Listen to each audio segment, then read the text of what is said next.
How's it going, art nerds? So I'm sure if you clicked on this video because you read the title, you've most likely read, seen, heard of, or actually are a huge fan of the entertainment medium known as manga. In that case, ha, you're a nerd. You like manga, what the heck? Oh, it's 2021? Oh, it's cool now? Oh, some people think it's a personality trait? Oh, well, alright.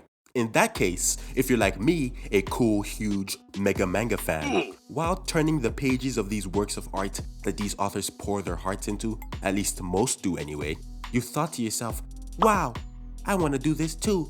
I want to bring my creativity and stories to life through this jaw-dropping medium. Well, congratulations, you lovely art nerd. You can too. But before we proceed, who am I and what qualifies me to teach anyone about anything? Well, what are you, a cop? Chill with the questions, bruh. Nah, for real though, enough bad jokes. I'm an artist and I draw manga. I've made a couple short stories here and there, and I'm currently making a series that I post on Webtoons every now and then, and this is boring. Instead of me telling you, allow me to flex my manga making muscles on you. And here, bam, bam, bam. You see that? Yeah, I didn't draw those. Those aren't mine. But how about these ones though? Bam, bam, bam. Yeah, now those are my creations. Impressed yet? Well, how about this? Bam. Oh, wait, you weren't supposed to see that. Okay, so manga. There are multiple, if not hundreds of videos already here on YouTube that can teach you the basics of how to make manga. The paneling, the sketches, the scripts, the inks, blah, blah, blah. But this video, unlike any or at least most of the videos on manga making on YouTube, will teach you how to draw like your favorite manga artist. Oh my goodness. So I can draw like Yusuke Murata, the absolute GOAT manga god himself, the artist of One Punch Man? Well, slow down there, buckaroo. Let me finish the intro first. But yes, you can. In this video, you are going to be studying alongside me, breaking down the art styles of manga artists to see what makes their style, their style. And for this episode specifically, I've chosen the artist of JUJUTSU KAISEN, Gege Akutami. I sincerely apologize if I'm pronouncing that wrong. Correct me in the comments below.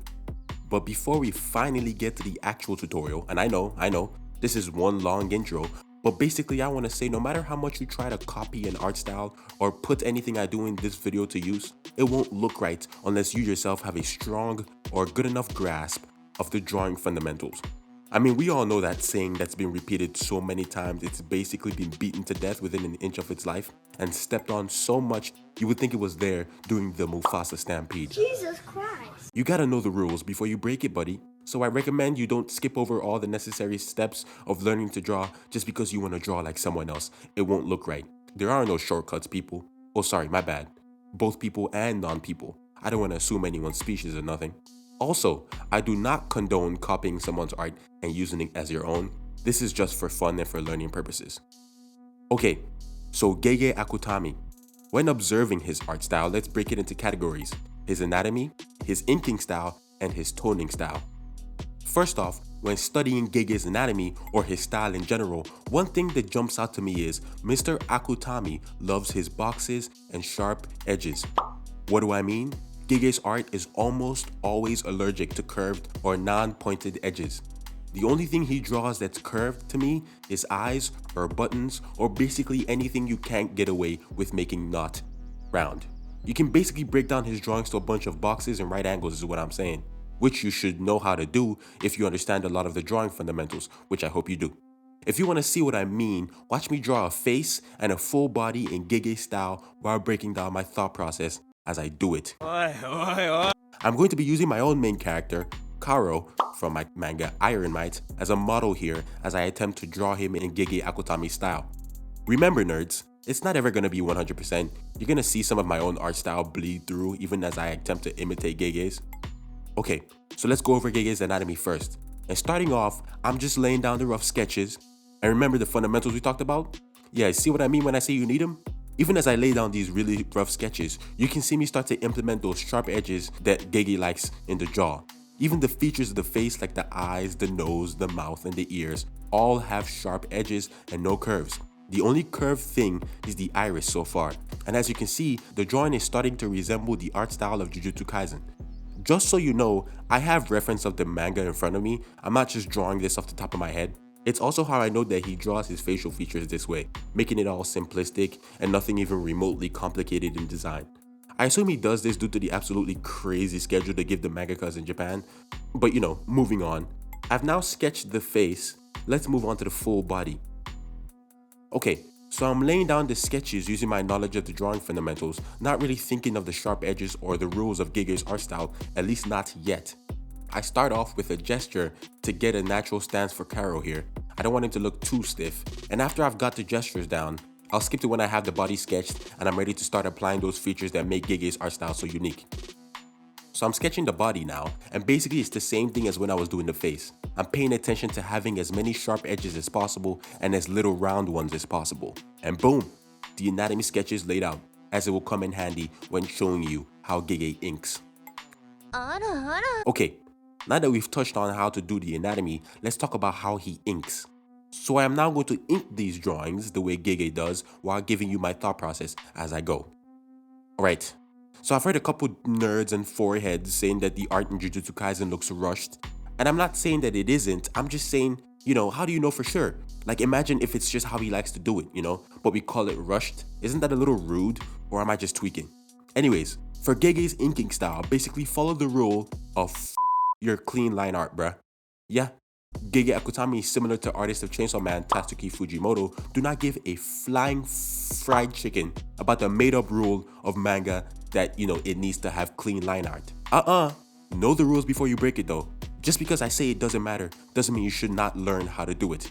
Anyways, Gege uses clean, quick, simple strokes. Let me emphasize the quick. His lines appear straight a lot, not because he's using a ruler to draw characters, lol. At least I hope he's not. They look straight because it's quick.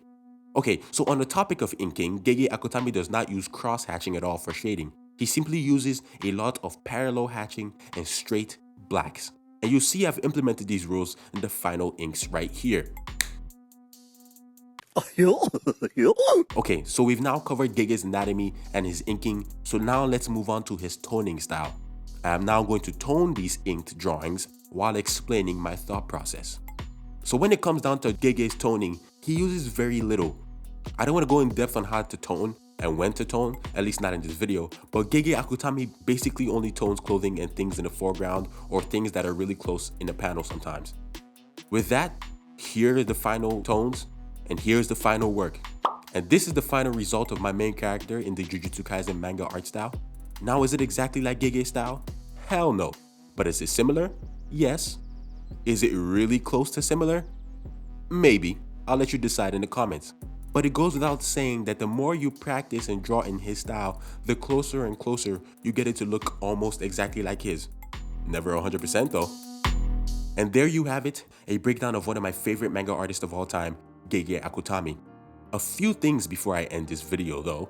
First off, an art style is like a signature. So no matter how much we practice or study someone else's art style, your imitation will never be 100% the same.